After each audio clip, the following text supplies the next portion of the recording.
Hello everyone, this is part 3 of what if Naruto had the power to control vectors, and I hope you guys enjoy this video and to like, to subscribe, and check out the playlist, to see more comment down below. Now let's start the intro. They call me a god.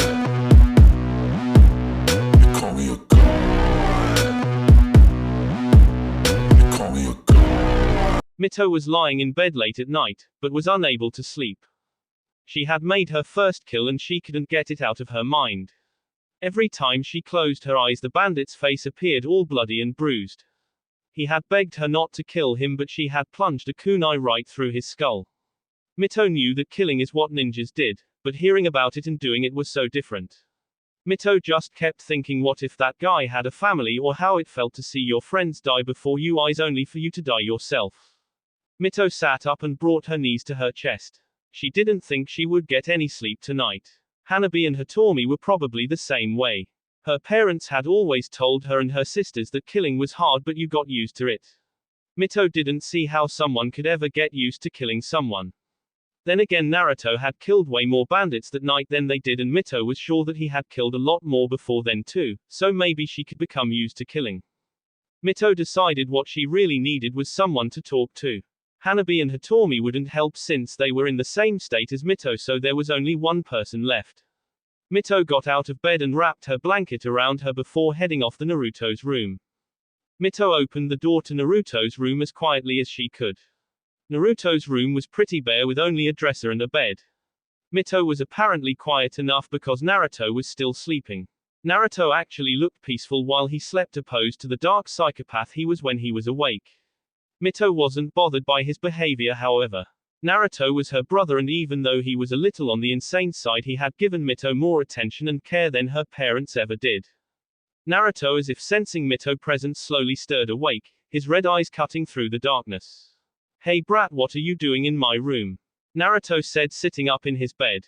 "I just wanted to know if you had any advice for handling my first kill," Mito said, suddenly feeling really stupid for coming here.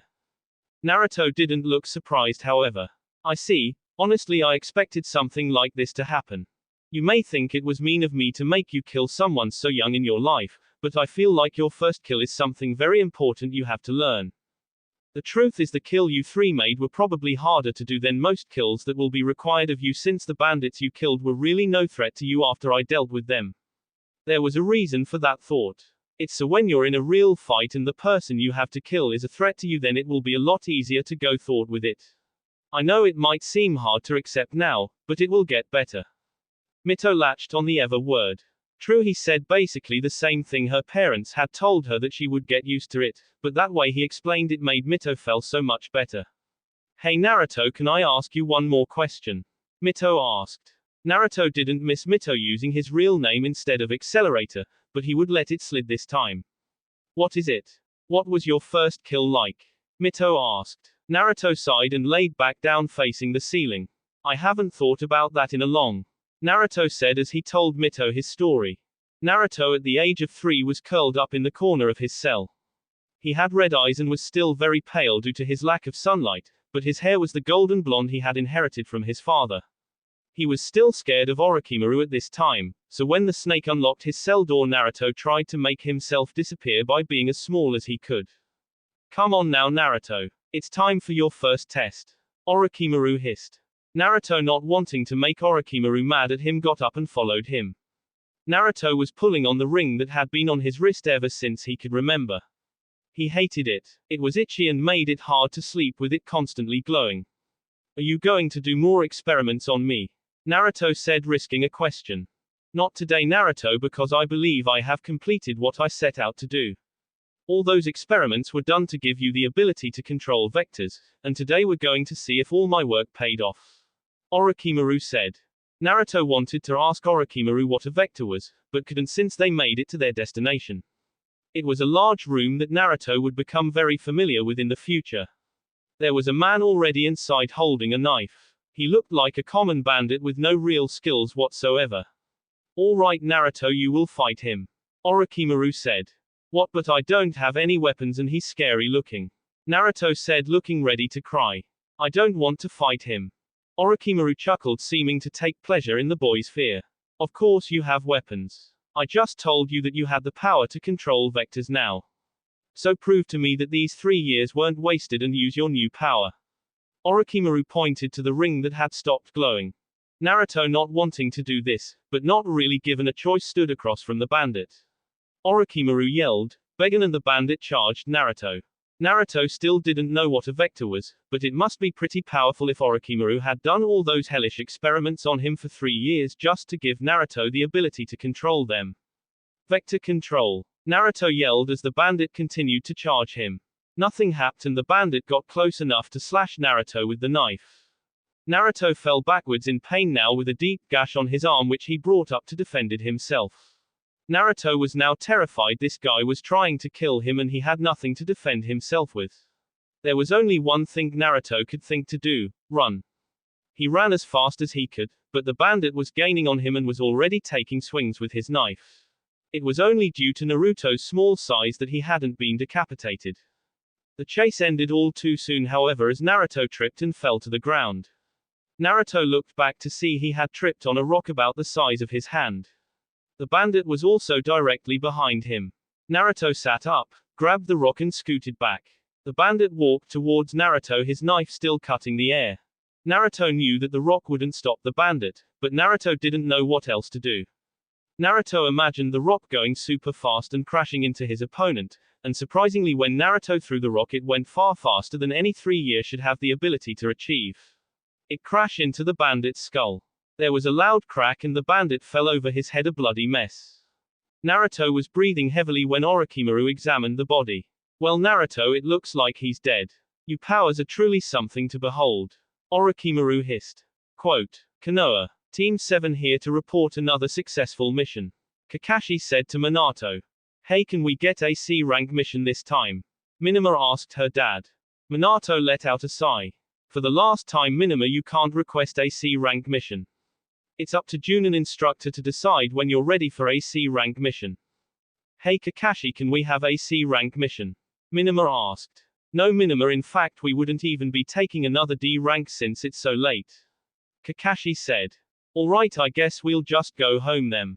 Minima said. The girls and Sasuke walked out the door and headed home while Kakashi stayed behind. Minima is really in a hurry to get out of the village. Kakashi said.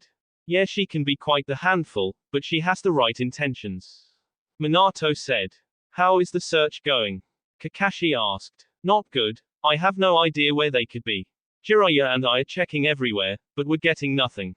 Hiashi and Itachi are breathing down my neck, and Kushina is tearing herself up over not being able to catch them in time.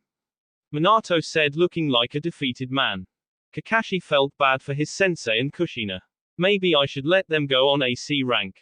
You and Kushina need the time alone, and besides they have completed the number of D rank required and Narako hasn't had an incident since she graduated from the academy. Yeah, I guess you're right, Team 7 is strong and Kushina and I could use some time to talk about what happened. Minato said, looking a little better. I just hope everything goes okay. I wouldn't want Kushina worrying about her other children. Things did not go okay. The next day Kakashi told Team 7 that they were going on a C rank mission. They were of course excited and got ready right away. Their mission was to escort a bridge builder named Tazuna. It seemed like it was going to be a simple mission, but when they got attacked by the demon brother Kakashi knew it would be anything but. Despite being attacked by ninja, Team 7 decided to stick with the mission after hearing Tazuna's story. Things got even worse when they were attacked by Zabuza, one of the 7 swordsmen. After Kakashi defeated him with the help of Sasuke, Narako and Minima, a hunter nin, came and took Zabuza's body away. Kakashi passed out soon afterwards and they had to take him to Tazuna's house.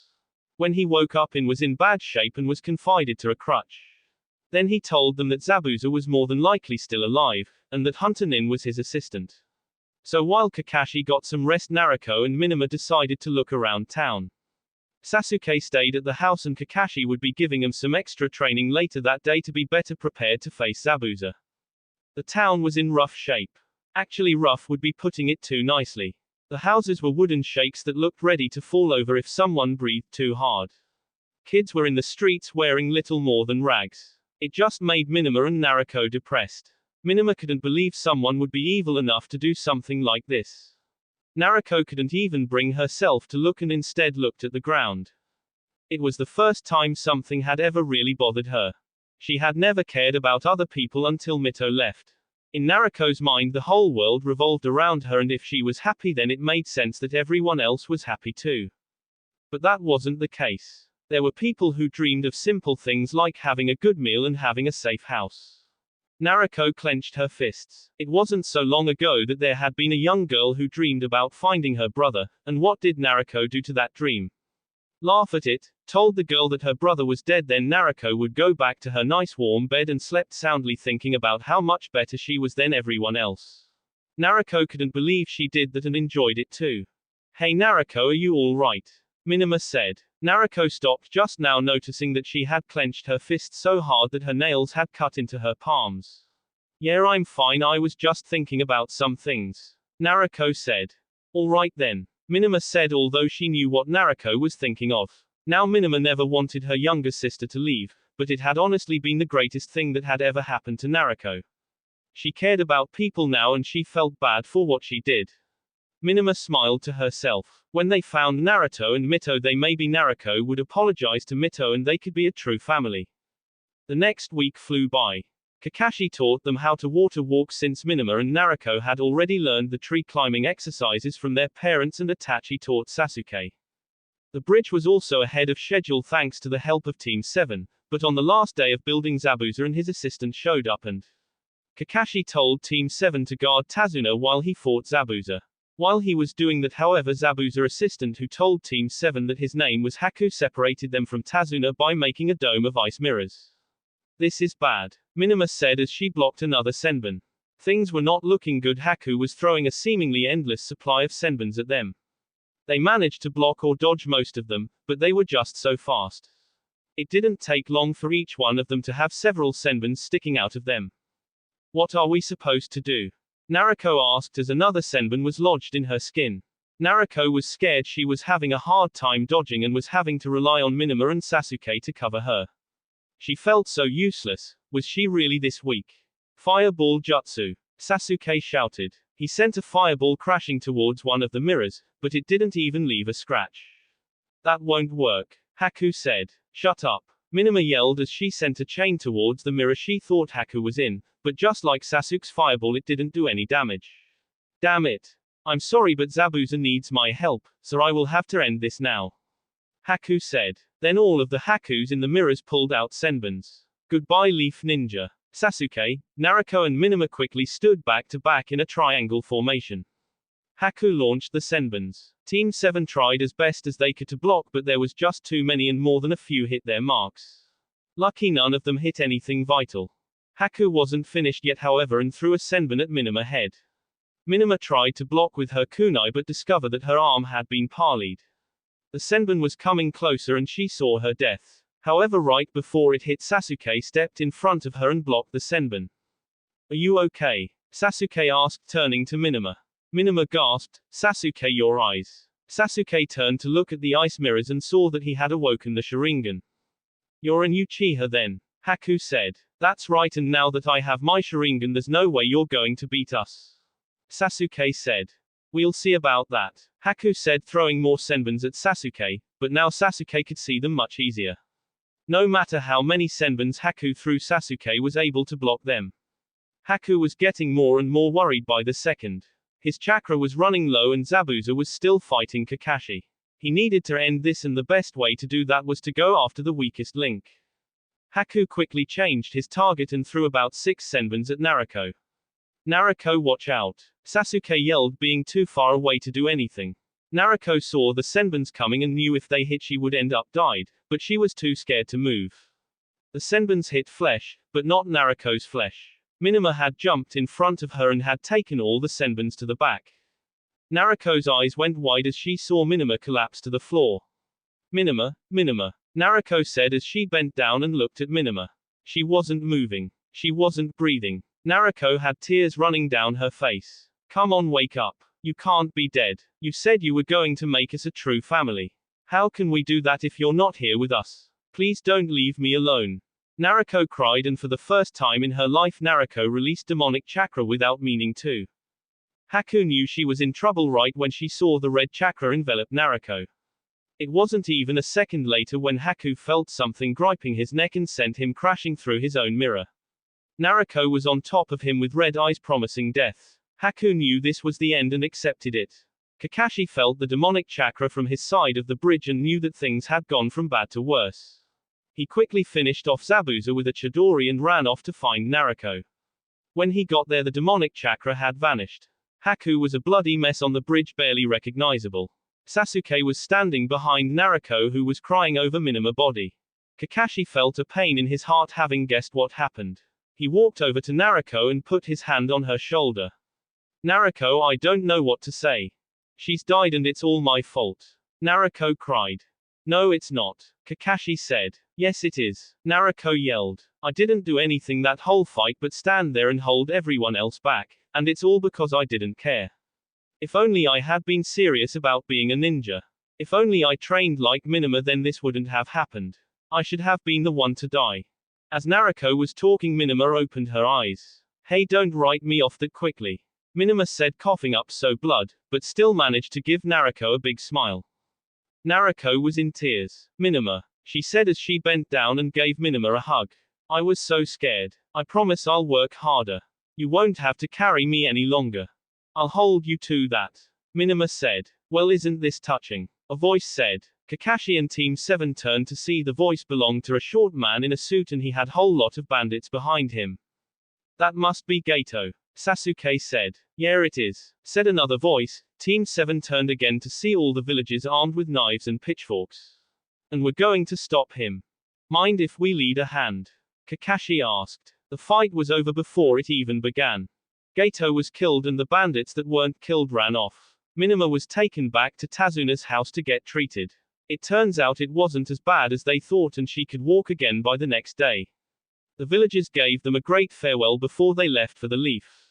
They even named the bridge after Minama's suggestion. The Great Naruto Bridge. Of course, she did have to explain who Naruto was and why she wanted the bridge to be named after him. When they got back to the leaf, Kushina almost killed Kakashi for putting her daughters in so much danger, but after she heard the girls explain, she let Kakashi off easy. He would only have to spend a week in the hospital. But the real surprise came when they went back home. Minato and Jiraiya were there congratulating the girls on their mission when Narako stood up and announced she had something to say. She got on her hands and knees and started apologizing for being the reason that Mito ran away. Kushina, Minato and Jiraiya were shocked at first, but then Narako went on to explain everything that happened the past 12 years. She told them how she bullied Mito and how So would joke about Naruto's death, and how she would release the Kyuubi's chakra of purpose. By the end, Narako was in tears. Minato and Kushina couldn't believe it. That all this stuff was going on without their knowledge. Now they knew why Mito had left. It had been because of Narako, but even thought they were both severely disappointed in Narako. Neither one of them could be angry because Narako was honestly sorry for what she did. Narako, it's going to be okay, Kushina said. Narako looked up, not believing her.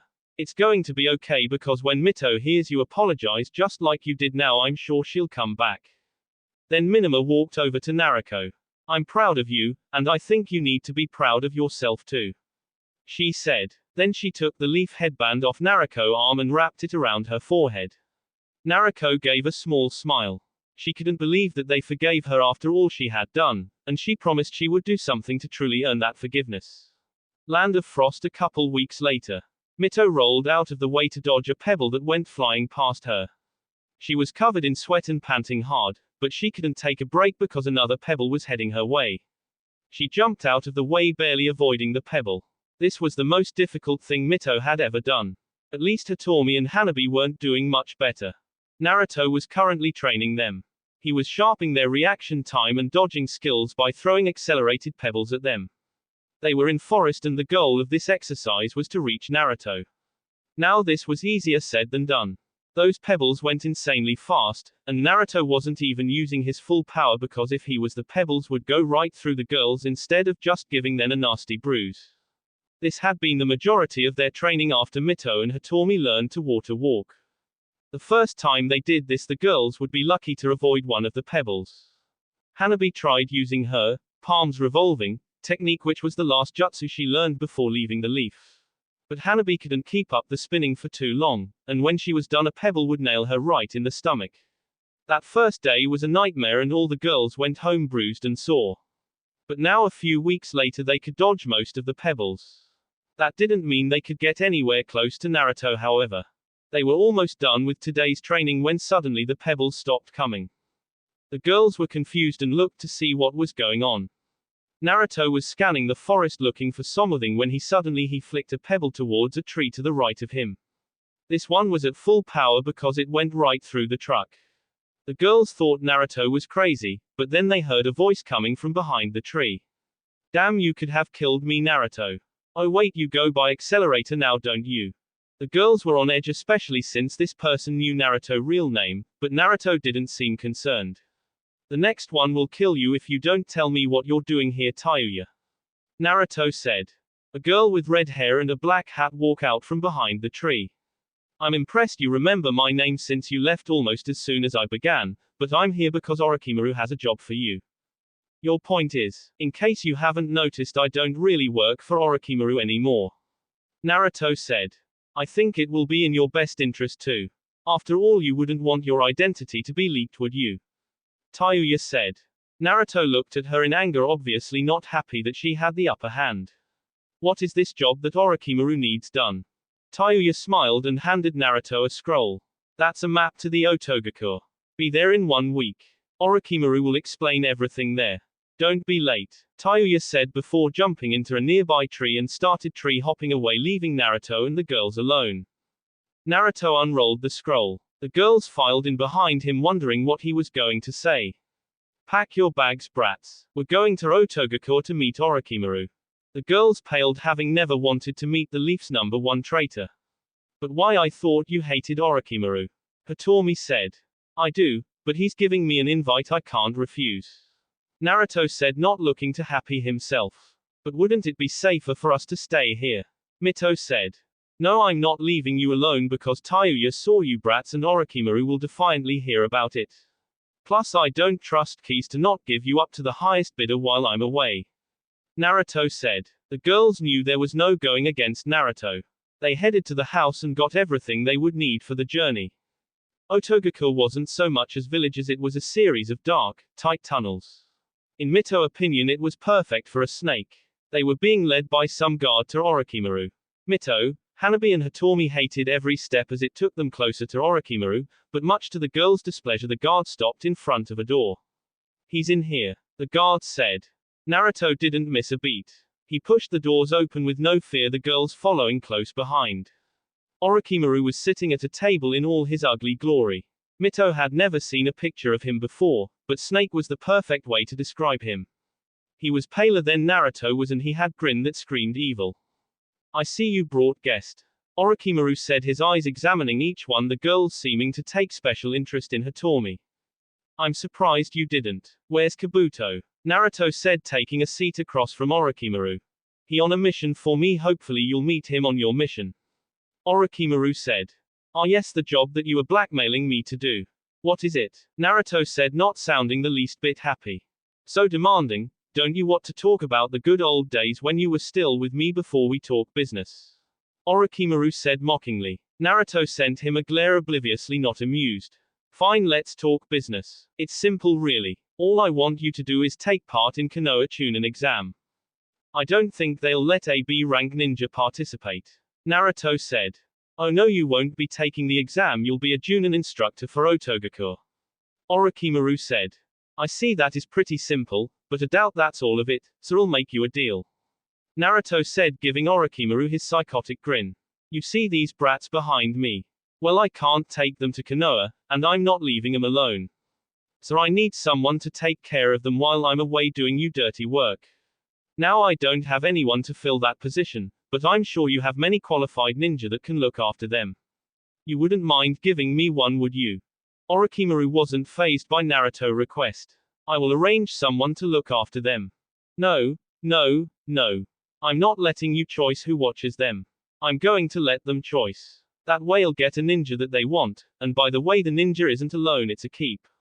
Naruto said, knowing that taking one of Orochimaru's ninjas would make him mad.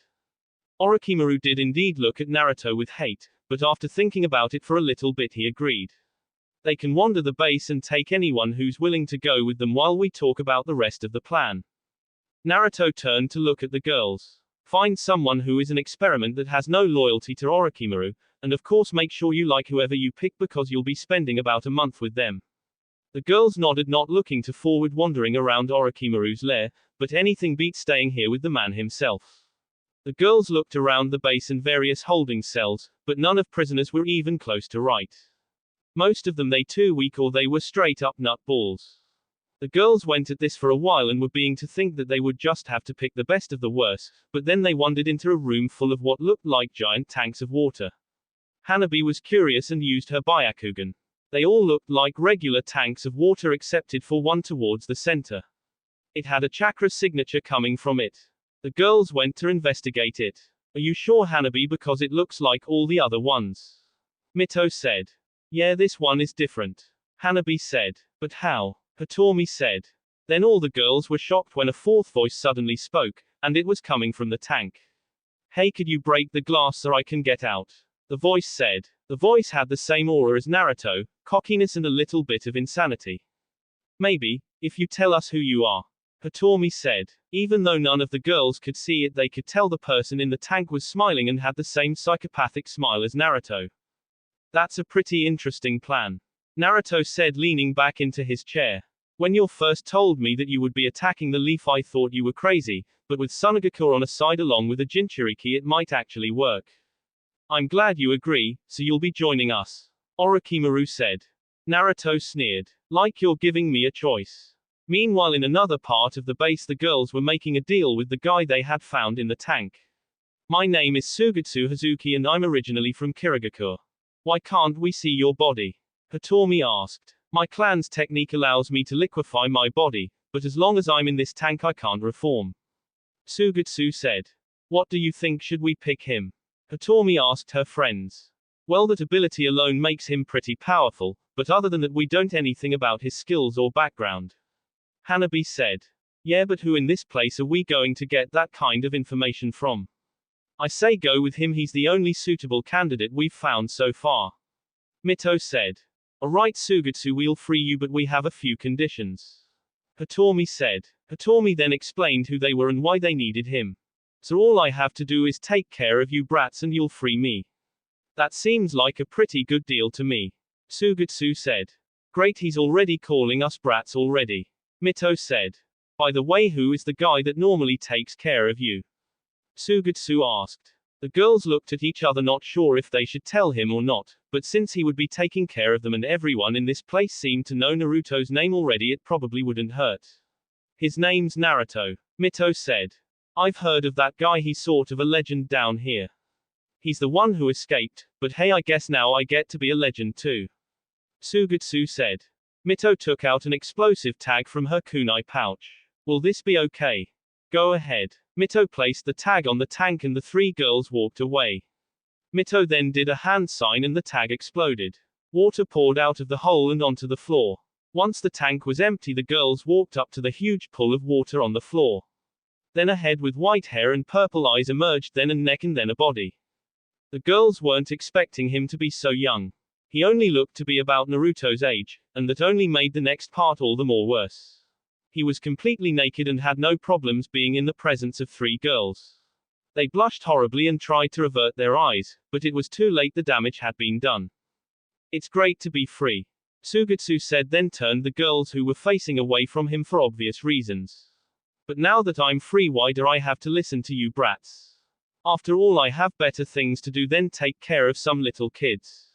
The girls were shocked. He wasn't going to keep his end of the deal, but they guessed they should have expected that.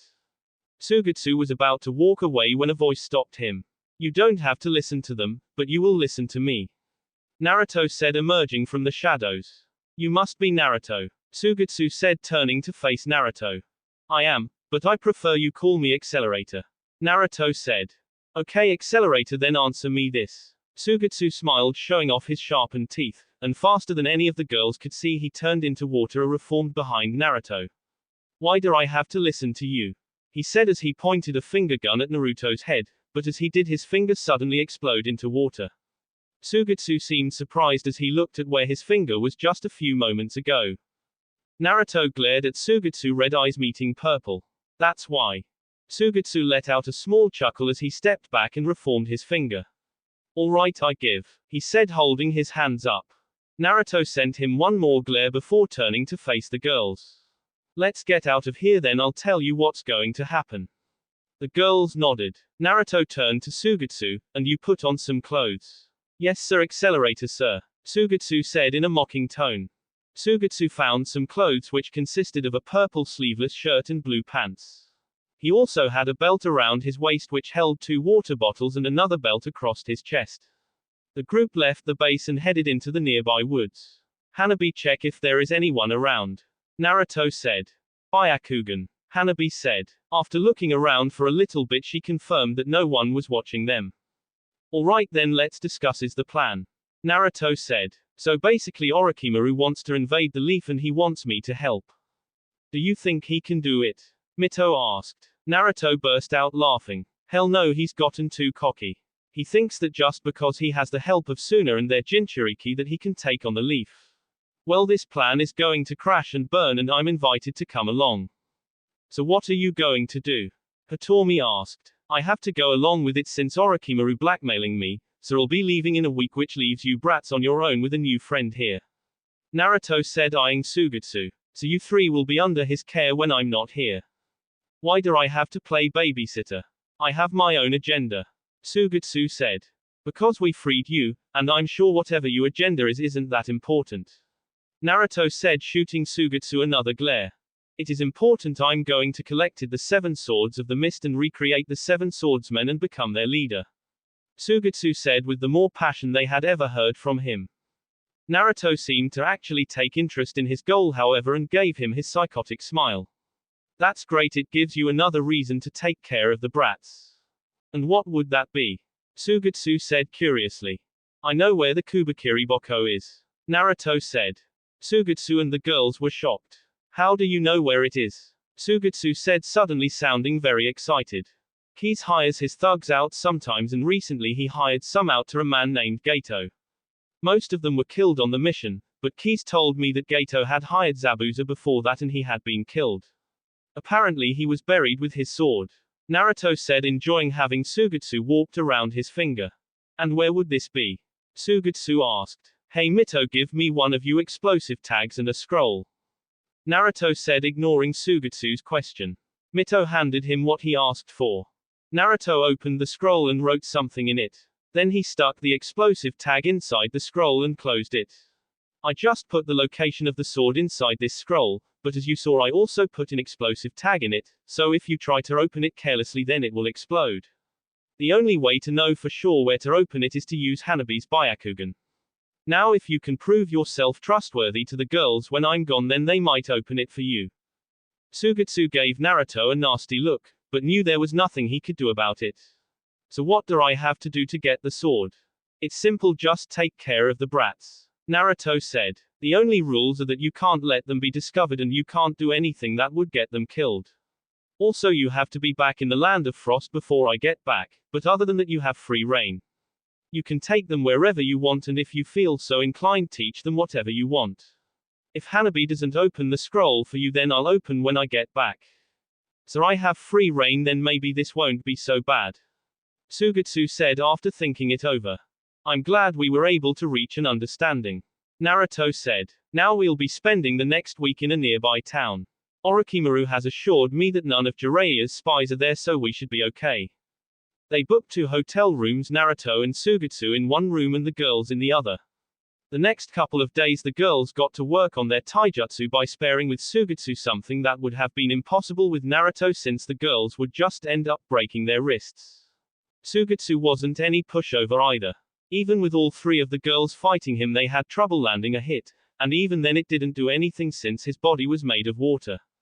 Suigetsu even looked like he was having fun fighting the girls, but this may have only been to convince them to open the scroll.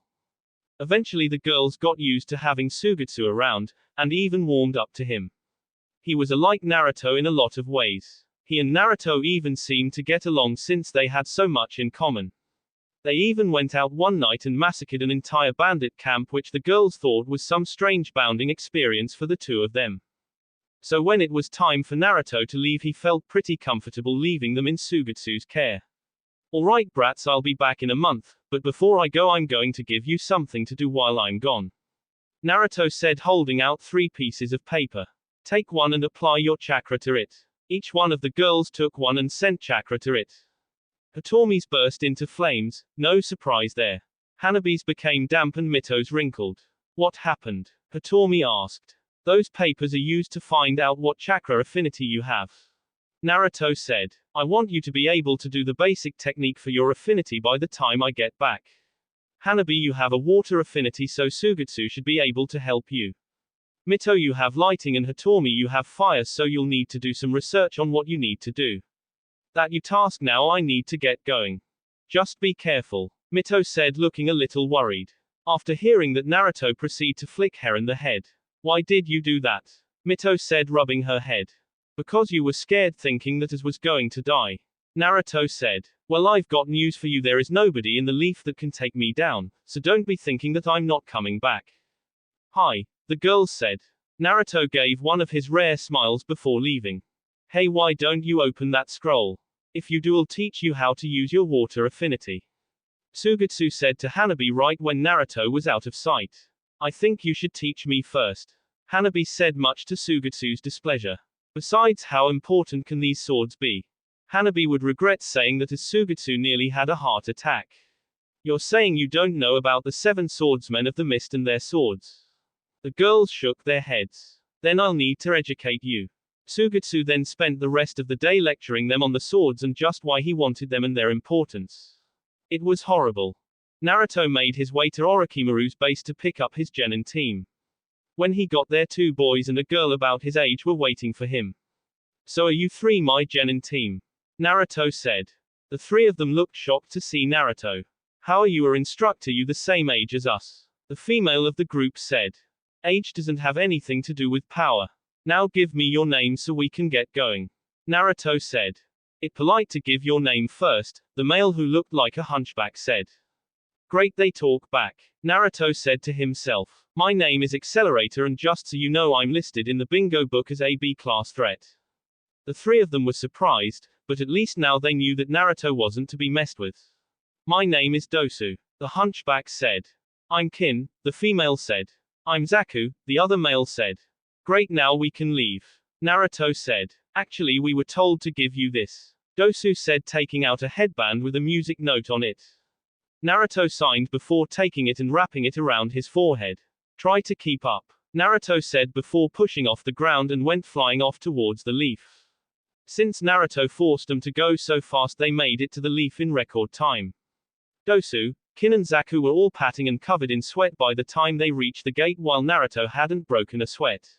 You 3 are pretty pathetic, aren't you? Shush, you tee up, Kin said, although it didn't sound very threatening since she was panting between words.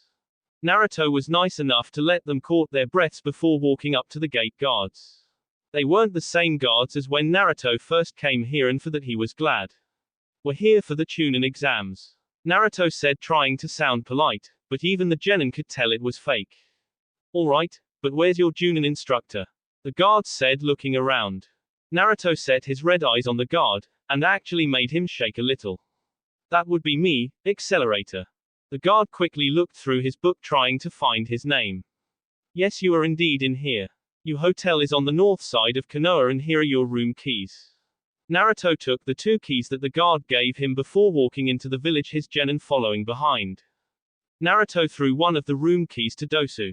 There's your room now, don't bother me, Naruto said. Hey, you only gave us 1. Kin said. Yeah, I did, so what? I need a place to sleep too. Naruto said, not understanding. It's boys in one room and girls in the other. Kin said. No, it isn't. Genin get one room and Junin get the other. Naruto said. Now you 3 can do whatever you want. All you have to do is make it through the Chunin exam. While I also get to do whatever I want, but I don't have to make it through the exam. So in other words, you 3 have work to do while I get to screw around. The genin looked at Naruto with hate in their eyes, but they knew he was right. They had their mission and he had his. They soon wandered off, much to Naruto's pleasure. Naruto went sightseeing around the village, examining the place where he could have and should have grown up in. He had to admit the place was nicer than the dark cell that Orochimaru kept him in, but the cold bleakness of the land of frost was much more appealing to him.